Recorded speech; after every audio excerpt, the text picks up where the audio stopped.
Hi, I'm Kroll. I'm a therapist at Milford Counseling. I got into being a therapist. It actually it was the last thing I wanted to do.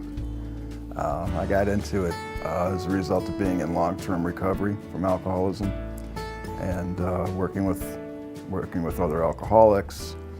And I happened to be doing some volunteer work in the court system, and one of the therapists thought I had a kind of a soft way about me and wondered if I might consider, being a therapist. And at the time I was working in another field, another industry, and it was kind of the last thing that I wanted to do. And when the other field that I was in, when our contract kind of ended,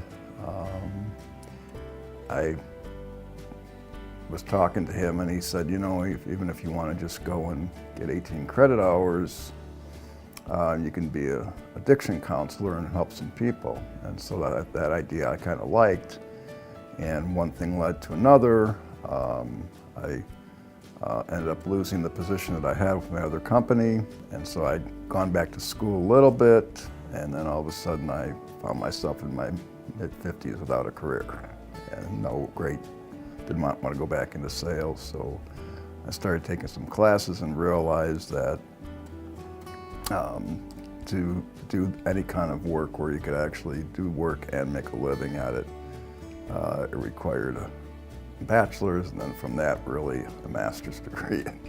And so it began. My approach is humanistic, but I believe that everything is done with relationships.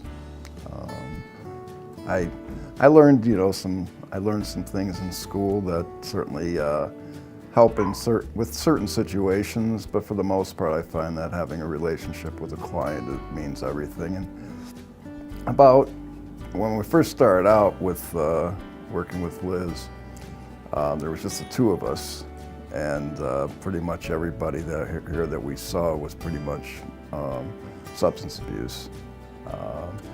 And I find that being in recovery myself, I'm able to relate to a client, fairly easily. They don't always want to be here, but the ones that do want help or do feel like they need help, I feel like I understand that if they don't want to be here, I don't press them. And if they do want to be here, I kind of, I'm living the dream, if you will. I've been on the other end of this thing, and I live very peacefully today. Generally, I think we've all been there, and I think what kind of freaks people out sometimes about going to therapy is they feel like they're broken, and they're not broken at all. There's just some things just need to be surfaced and addressed, and once those things are surfaced and addressed, they're generally able to lead a much happier, much more content life.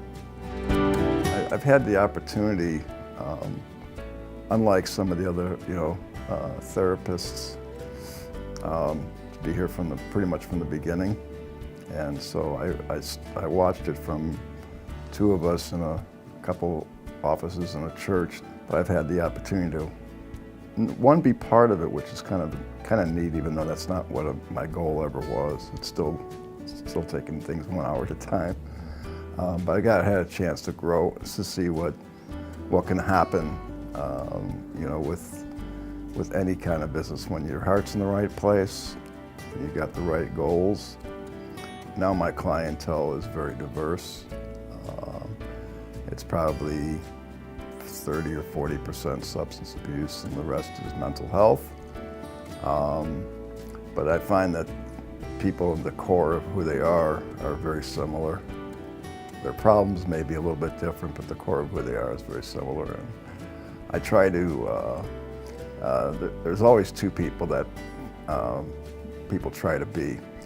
There's the one that God created and the one that they try to present to the world, which they think is a better version. And what I try to do is get them to realize that the insides and outsides don't match. When they don't match, it creates a lot of anxiety and depression and everything else that leads to whatever you're going to do, whether it be substance abuse or whatever. When you can get to the core of who you are inside, and understand that that's perfectly brilliant, and to just be that person without trying to be something different, then people start to recover.